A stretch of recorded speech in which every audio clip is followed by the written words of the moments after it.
Perkenalkan, nama saya Lutfi Hanafadiah. Di sini saya akan menjelaskan tentang teknik analisa bahan hayati.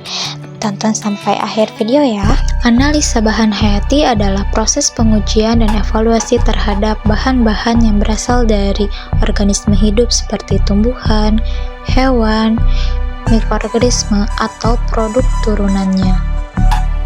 Analisis ini bertujuan untuk memahami komposisi, struktur, sifat fisikokimia, serta aktivitas biologis dari bahan tersebut. Teknik analisa bahan hayati, khususnya metabolit, umumnya dibagi menjadi dua kategori utama.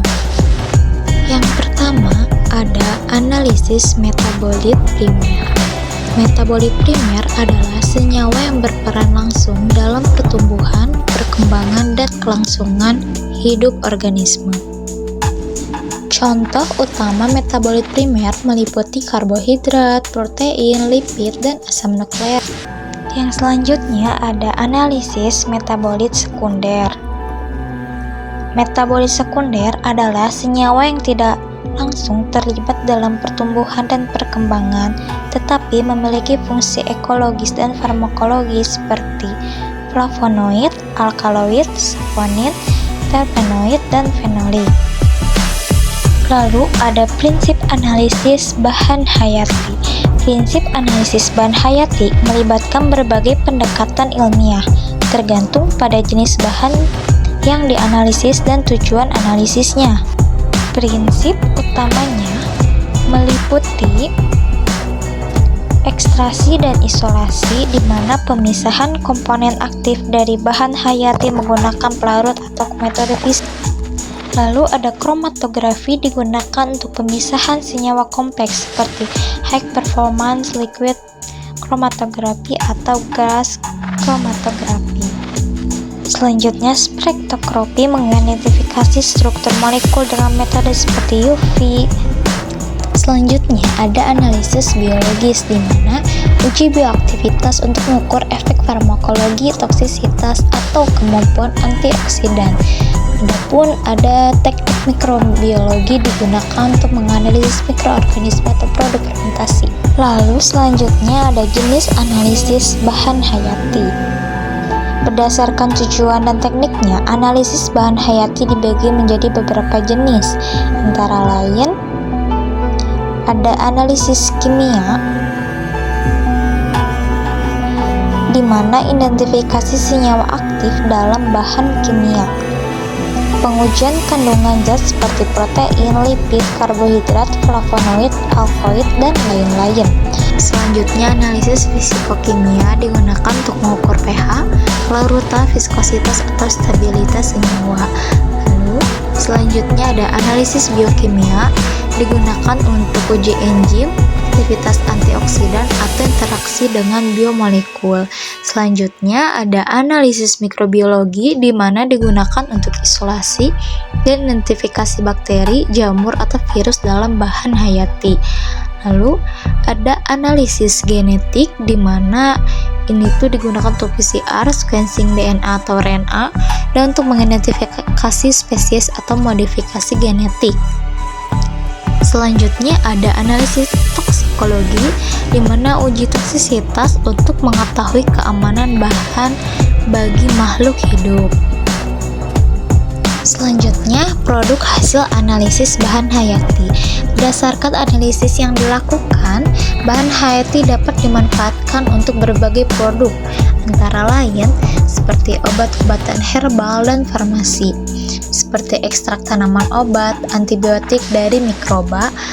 Lalu ada pangan fungsional dan suplemen seperti minuman probiotik atau antioksidan alami. Lalu ada bioplastik dan biomaterial seperti biopolimer, dan bioenergi seperti bioetanol, biodiesel, dan biomasa. Ada kosmetik alami atau produk skincare berbasis ekstrak tumbuhan. Lalu ada pengaplikasian dari analisis bahan hayati. Analisis bahan hayati banyak digunakan dalam berbagai bidang.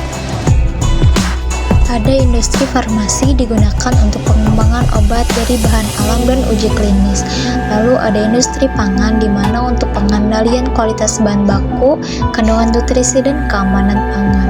Lalu di bidang pertanian untuk identifikasi mikroba tanah, pupuk hayati dan pestisida alami. Lalu di bidang lingkungan, bioremediasi menggunakan mikroorganisme untuk mengurai polutan. Lalu bioteknologi untuk produksi enzim rekayasa genetik dan untuk tanaman unggul. Analisis bahan hayati berperan penting dalam berbagai sektor untuk mengembangkan produk yang lebih ramah lingkungan, aman, dan bernilai tambah tinggi. Dalam teknik analisis bahan hayati terdapat dua pendekatan utama, yaitu in vivo dan in vitro, di mana in vivo adalah metode analisis yang dilakukan langsung pada organisme hidup seperti manusia, hewan, atau tumbuhan. Pendekatan ini memungkinkan pengamatan reaksi biologis dalam kondisi alami sehingga hasilnya lebih relevan dengan situasi nyata. Contohnya adalah uji efektivitas obat pada hewan percobaan sebelum digunakan pada manusia. Sementara itu, in vitro adalah metode analisis yang dilakukan di luar organisme hidup, biasanya dalam kondisi laboratorium seperti dalam tabung reaksi atau cawan Petri. Metode ini memungkinkan pengendalian variabel yang lebih ketat dan sering digunakan dalam studi biokimia atau uji toksisitas bahan tertentu pada sel. Analisis bahan hayati sangat penting karena membantu dalam memahami berbagai proses biologis yang terjadi dalam organisme. Melalui analisis ini, ilmuwan dapat mengidentifikasi kandungan zat dalam suatu bahan, menentukannya efeknya terhadap kesehatan, serta mengembangkan obat-obatan yang lebih efektif dan aman. Dengan memahami interaksi bahan hayati dengan lingkungan dan organisme, kita dapat mengoptimalkan penggunaan sumber daya alam secara berkelanjutan.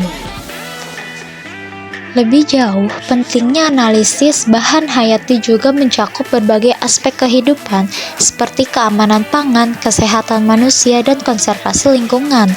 Misalnya dalam industri pangan, analisis bahan hayati digunakan untuk memastikan bahwa makanan yang dikonsumsi bebas dari zat berbahaya dan memiliki kandungan gizi yang sesuai. Dalam dunia medis, teknik ini membantu mendeteksi penyakit sejak dini, sehingga memungkinkan tindakan pencegahan yang lebih cepat dan efektif. Dengan demikian, teknik analisis bahan hayati baik in vivo maupun in vitro menjadi fondasi penting dalam mendukung kehidupan yang lebih sehat dan berkelanjutan.